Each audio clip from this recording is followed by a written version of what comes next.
If you hurt that turtle, Right? if you harm a single, listen to me now, scale on that turtle's hide, I will flay you like Hellraiser 3. You got me? Got it. Eye contact. All right. I gotta go. Yeah. Keep running, Chubbs. I gotta go. Chief.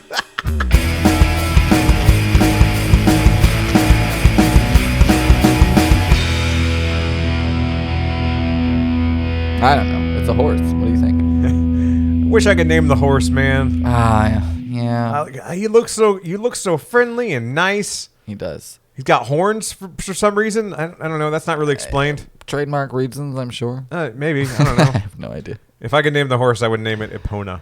Ooh. Well, that's the horse's name in Zelda. I would name it Apoc. Apoc? Underappreciated Matrix character. I was gonna say I was like the Matrix character. I'm gonna name him Mouth. Look at the sheep; it's rolling away. What a weirdo! Wow. Let it go. Why are you rolling? Beat your ass. How have I never seen that before? Oh, he pops back He up. pops back up. He's like, I'm done rolling. I'm all dizzy. Oh. Hold on, I'm gonna go be an extra in the Phantom Menace. I'm gonna get you, man. You get to live just because you're adorable. Oh, that proprietary Droidica code is gonna get them in some trouble. Welcome back to Watson&James Don't Play. My name is James. I'm Watson. We're back playing Elden Ring. Of course we are. Of course we are. Everyone is playing right now. I assume so. I assume everyone's still playing. Probably. I mean, it's a big game. This was probably the first. I had to think about it. This is the first game that I technically pre-ordered. Oh, you did pre-order it. I pre-ordered it by about 24 hours. Now, here's what I want to know. No, hang on. I bought it 6 hours before it came out. That's what I did. Okay, here's my question. Okay. In my day, back in my day, when we you- didn't play video when games. you pre-ordered a video game, We just used wool condoms to have fun. ooh, Ow, it's itchy. we're gonna put a pin in that because that raises more questions than it answers. But I stole it in from my- Dana Carvey. in my day, doing a Thank you. Jimmy Stewart thank impersonation. you for doing the Jimmy Stewart for me. I love And that. we liked it. And that's the way we liked it. We're way off track. Yeah. All right, bring it You in. pre-ordered a physical copy of a game because the idea was, hey, I don't want to necessarily have to stand in line at midnight. I want to make sure my copy is reserved. Sure.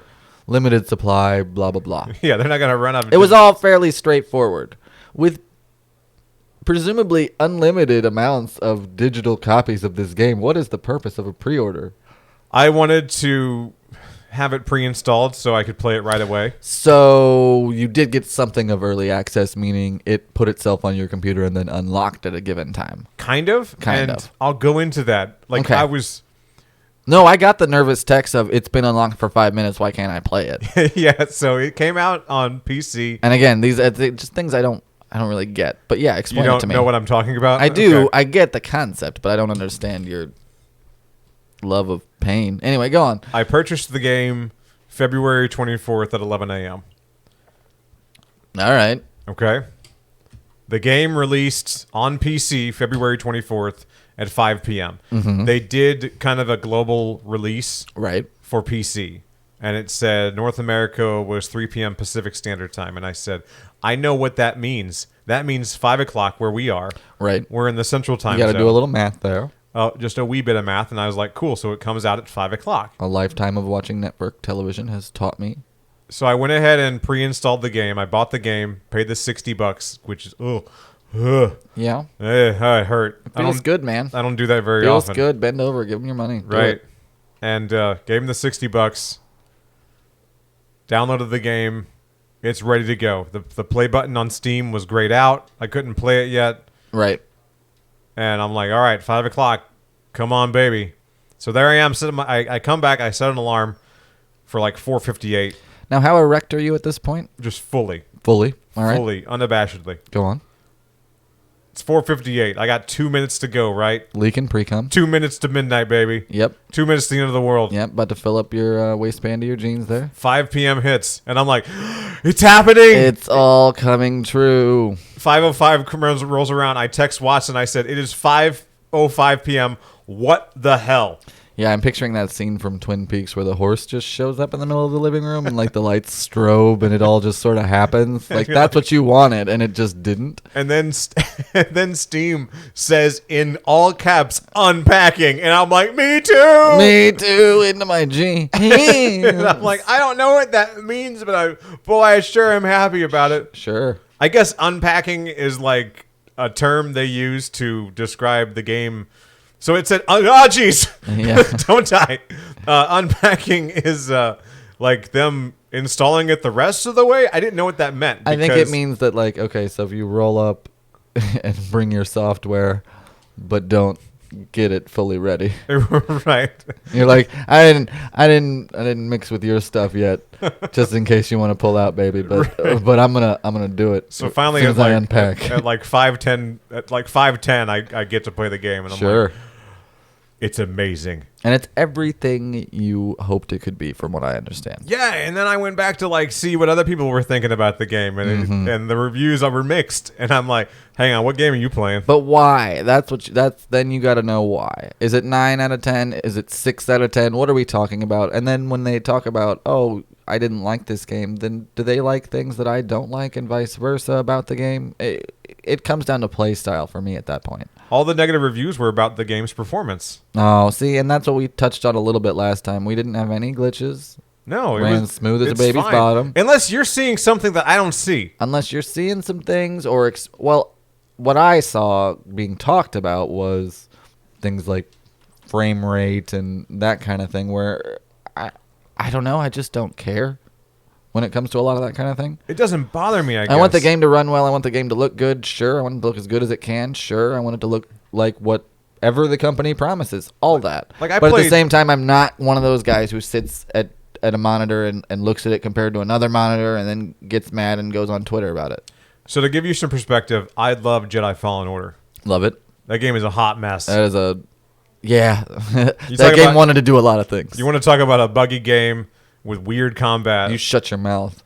Then let's talk about that. Yeah, it's a little bit of a stepchild in the combat zone, I think. Just the way I treat it, it's not a great. Oh, it stumps. Yeah. Kill this guy. These guys are good. I'm just using this as an opportunity to farm, honestly. Oh, yeah, just grind away. Away. And so, I don't know. Maybe I'm just used to shitty games. Maybe I am too. Maybe I have a soft spot for games that I'm good at, maybe because of a glitch.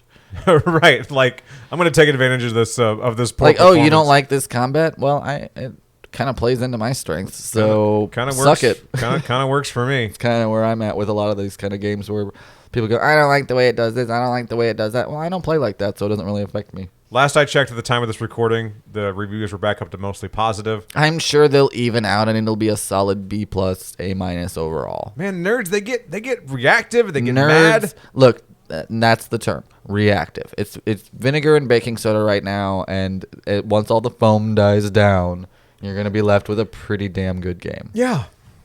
And I'm like, I tell you what, gaming's different now. A game comes out, and I guess you're not really allowed to expect it to perform the best right away. You're allowed to have know. it be everything you dreamed it would be, and if it steps one toe out of that line, you're allowed to trash it mercilessly no matter how much work they put into it. Right. That's what people are basically are going at. Movies, TV, games, whatever it is. If there's media out there, if there is something out there that people are excited about, then odds are they feel that the creator of said thing owes them X. Right. And if you don't deliver X, which, spoiler alert, Whoa. it's pretty impossible in any given scenario to give every customer, every person what they want. Dude, every we work fan. you and I basically work in retail. So I get you're, that. You're not going to please people, and then, like you said, reactive, to say the least, about it is what they become. Right. And it's so toxic and disgusting. Just enjoy the things you enjoy, and if it didn't meet your expectations, lower them. Right. Or find a new property. Lower I don't know them. what else to tell you. Or realize that being able to update and fix bugs and maintain video games for companies to do that is not a bad thing. Realize that Boba Fett was never really that cool. He was cool because of what you put on him. So he'll either still be cool or he won't be. And the TV show isn't going to ruin your life. Just relax I like that. a little bit. Yeah, but that spin move was stupid. So was dying in a Sarlacc pit. Boba Fett didn't do the spin move. It was someone. That was just Robert. That was just Robert Rodriguez doing what he did. Yeah. And I think and it's fine. it was stupid, but I loved it. Play in the sandbox. Have a good time. It's Star Wars. It's supposed to be silly. Did you see the trash compactor fucking monster? Basically, whenever it comes to anything related to pop culture, just lighten up. Just lighten up. Just take it That's easy, the man. overall message here. That's why we're doing this whole thing, is to lighten up and have a good time playing games we like, talking about things we like, and bitching about people who bitch. When people told me that Elden Ring was unplayable, I go, it probably Settle down, Chief. It probably isn't unplayable. I don't think that they released a game that is straight up unplayable. Right? They're like, all right, I have this 10-year-old potato that I play video games on, and it won't run right. Hold on, I feel compelled.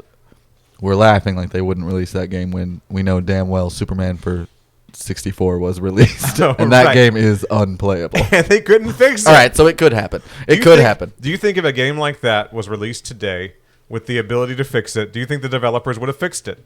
I don't care. Right. Who cares?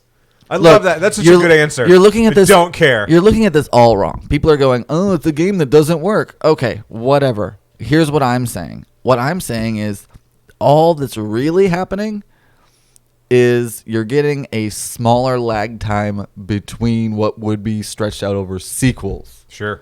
in the past. Yeah.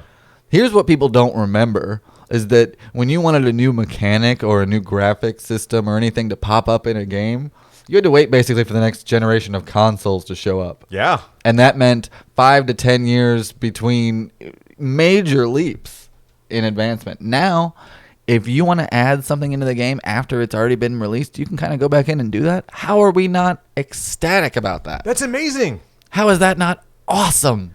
Imagine if you downloaded Pokemon Red for the first time ever, got almost done with it, and the company said, hey, if you plug in your Game Boy to the wall, we'll put Pokemon Blue on there for you too. I think talking about the cost talking about the cost of DLC that's a fair conversation. We can talk about the money. Cost versus benefit is always going to be a relevant conversation for game and content. The fact that a developer can just add stuff to a game to make it last longer is amazing. Is just cool. Sure. Do you think it should cost a certain amount? Do you think it should be free? Yeah, we can talk about that all day long. Sure. I don't really want to talk about that. I just want to talk about how amazing it is that DLC exists in the first place. For me, the Doom Eternal DLC pretty much doubled the game size. So, yeah, totally worth it for me. Breath of the Wild, sort of worth it. Right. I had already pretty much, gotten what I was going to get out of the game, but it added some more hours and some more quests and some fun stuff. Blizzard, you can eat the biggest dick. Oh, Blizzard, we don't need to pile onto that. Yeah, that's a dead horse at this point. Everybody knows how Blizzard do. But the fact that World of Warcraft is still around and is still being played, is still a game that happens and new stuff still comes out for it 15, 16 years later. It's amazing. That is just something that, we don't look at. Again, for what it is. You want to talk about the culture of Blizzard and the cost of their product? Yeah. Sure. Garbage, all that's garbage. Let's talk about that. All the fact is that it's lasted this long and it's that's such a less interesting conversation to have. Yeah, big company acts like a dick. That's not really news. I like the technology. I like the fans demanding more content. Right. I like things like that where it becomes creator driven, like we talked about with George R.R. Martin getting involved and stuff like that. I like just that kind of news about games. I don't like the creepy, gross stuff. Right. They're like, hey, we got the creator of Game of Thrones the author rather, and to hang out with us for a while and give us some pointers on fantasy. Awesome. And I will say this about Elden Ring is that so far it has a cohesive story that I can follow. Sure. It's still high fantasy mumbo jumbo, but I know what's happening. And I think that by having him around, he kind of helped them focus a little bit. Do you think that there is a science fiction equivalent for this style of game? I don't know. Maybe. I never really thought about it. Have you? I feel like the games... look, and we can talk about, every other game that gets released now being compared to Breath of the Wild, and obviously we talk about it a fair amount ourselves, but it seems like any game that kind of falls into that realm is just that. It's in a realm, so to speak. It's in a fantasy Right, or mythological. I am or, ruler of the realm. Yeah, you're collecting rings or runes or stones or something. I am the evil back mortar. Yeah. So what I think is, the more I think about it, the more I want to see this, but just Dune. Okay. You know what I mean? Like, can I just be a Fremen? I don't Could know I be a Fremen and just live on Arrakis and try to grind out a living, and maybe like one of the bosses at the end of the game is Shai Hulud, right? You know? I don't know the details, but God, I would now. I want to play that game. I think a Dune game is being developed. Oh, it is 1,000% in development. Yeah. Because of the movie, right? There's a lot happening with the Dune property in general, we'll say right now. There's TV show, there's books, there's all kinds of stuff going on. Some of them about Denis Villeneuve's movies, and some of them are just independent because, Brian Herbert gonna Brian Herbert. But yeah, there's 100% a video game adaptation coming. But I don't know what route they're going. Here's a thing that we've never talked about on the show. Oh, no. And we're going to talk about it because you brought it up. All right. It's about 6.5 inches, 7 on a good day if I really put some effort into it. Suck it in, fatty. Suck it in. No, what are you asking? Says the skinniest person on the planet. What are you asking? What do you think about, like we're talking about authors like George R. R. Martin. He's kind of controversial and saying like, just release Wins a Winner already. And he's like, I haven't written it, so I can't. I can't release what doesn't exist. I can't release what doesn't exist. I don't know what to tell you. Move on. Get over it. So what are you asking my opinion on? Brian Herbert. Oh, Brian Herbert. Yeah. A person. We've never talked about That's true. We did a lot of Dune discussion around the time of the release of the movie. People can go back and listen to our episodes. Or if you just want to watch us play the 1992 PC game, Dune. Wow. It's on the YouTube, baby. Watch us die in the desert. We got video up for it. The episodes are, those are some prime cut Watson rants. So I get it. Yeah. Bro, I'm on the YouTubes. I get it. You want to ask me about Brian. So let's hear about Brian and his... Look, Brian is kind of the 600-pound elephant in the room when it comes to talking about Dune in general. I'll have you know he's quite svelte. He's quite svelte. It's a metaphor. I'm avoiding this lake. There's a giant dragon in here that I don't want to fight. So I can understand real quick where Brian. Yeah, I need to pause. Yeah, pause for the turtle. Look at my turtle. You can kill the turtle if you hurt that turtle. Right. If you harm a single, listen to me now, scale on that turtle's hide, I will flay you like Hellraiser 3. You got me? Got it. Eye contact. All right. I gotta go. Yeah. Keep running, Chubbs. I gotta go. I have yet to attack a turtle or touch him. There's stuff you can get from him. I don't care. He's precious. You can do anything you want. I will leave you be. Brian, on the other hand, could die in a house fire, and I would do a jig on his no. grave. No, not Bri. Not Bri. No, Brian's Sorry, fine. I'm late. I was giving your wife a little bit. Yeah, he's just that way about it. No, Brian's fine. Brian just wants his dad to love him and just wants to carry on the legacy and just be a creator in his own right. That's what Brian wants. You die in a house fire is pretty strong. It's pretty was that strong thing to say. Yeah. Is that strong? Oh no. Oh no. It implies that he has a family that also maybe died in the fire. That's why I like to say house fire. Right, because like the whole family's dead. Yeah. Did you start the fire? Maybe. Who's to say? Jefferson Starship started the fire. You're damn right they did. Anyway, so I don't really have strong opinions about Brian, but if you want to talk about Brian, we can talk about Brian. That's basically. Do you have any questions about Brian? Like what his whole deal is? Because I've read a few of his books too. Kind of. Like, how did he figure out that he didn't? Okay, all right. I thought maybe like there were cliff notes that he was going on. Oh yeah. Okay, so there's a combination of both kind of happening. At this point, we're well off the rails. There is nothing more to be expunged from the original manuscripts, notes, any of that stuff.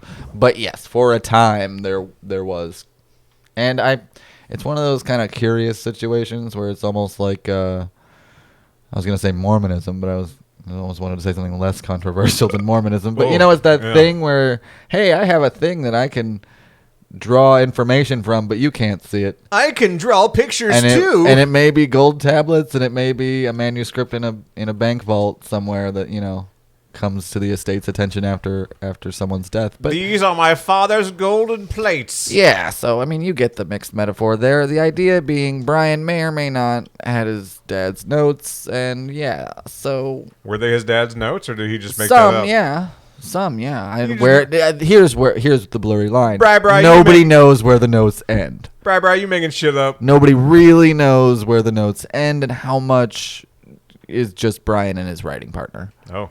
You know what I mean? Who's After his a certain writing partner? point, I forget his name. Just right. a low-level sci-fi Herbert West, author, right? from my That was understanding. his writing partner was the Herbert reanimator? West was a doctor in his own right. Did a little dabbling in reanimation.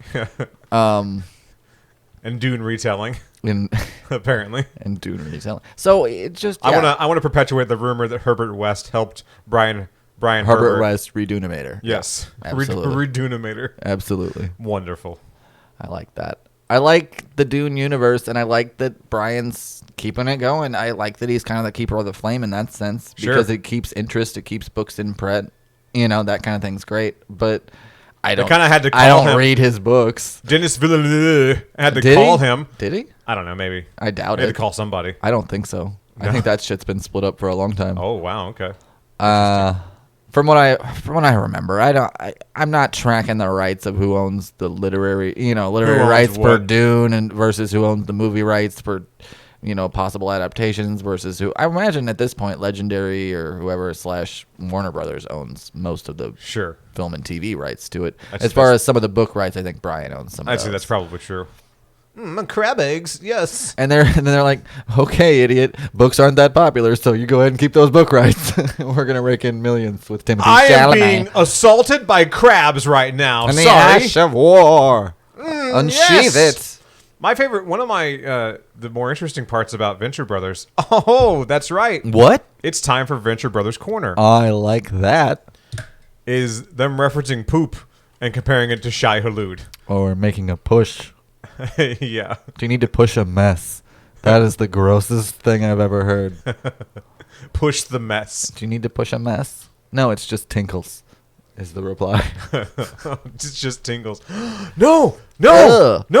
I have to get away. Yeah, you do. Oh, run. No potion having you. Torrent, my antlered horse needs to save me. Torrent, back to Studio Ghibli. Away with ye. Ow. No, I thought that many times playing Breath of the Wild as well. It's just like, oh, Studio Ghibli made a game. Awesome.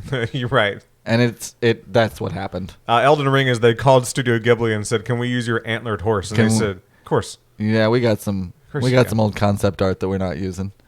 You can totally have it. They're like, you guys, your last names would Miyazaki. Like, is it okay? I mean, are you sure? We got a lot of ruins and stuff. I just don't know if it's gonna go with the whole moss-covered ruins aesthetic we've got. Yeah, of course. It's gonna go. It's gonna go, and It's it did gonna go. work. There are how many? Have you counted how many Dune references there are? Oh, I in don't. Dune. In- Or not in Dune. in Venture Brothers? How many Dune references are there in Dune? No, in Venture Brothers. I don't remember. I can think of 3 that stand out. One you already referenced with the poop. Yeah, I don't remember like specifics exactly what was said, but it was weird hearing a Dune reference in like a cartoon. Mm-hmm. A Okay. cartoon that's been out for years. Right, and they're like, "Oh yeah, we got time to put a Dune reference in." Now the one that pops out to me is this is season 3, early season 3, maybe season 3 episode 1. Okay. They're cleaning up from the battle at Cremation Creek. Yes. Yeah, so that'd And- literally be like episode 1 or 2. Yeah. Episode 1 or 2, okay. And Brock is there, and they say something about his name being a killing word. Maybe his name is a killing word. And I'm like, hey, I understood that reference. And they don't even stop. That's like you said. That's season 3, and then it's gotta be 6, I think. Okay. 6. He said he's handsome in sort of a Paul Atreides kind of way. Which at the time you didn't have the casting of Pretty Boy. What's his face? Well, it was clearly based on McLaughlin. Oh, we got you. It's, Okay. Yeah, it's pretty clearly based on. I wasn't sure if that Yeah. was was What's understood I think or it's not. mostly the haircut. Okay, Sure. so we're talking about Kyle MacLachlan, who plays Paul Atreides in the '80s Dune movie, looks a lot like the character that they're referencing on Venture Brothers. Kyle, did you get my fax? Kale the facts.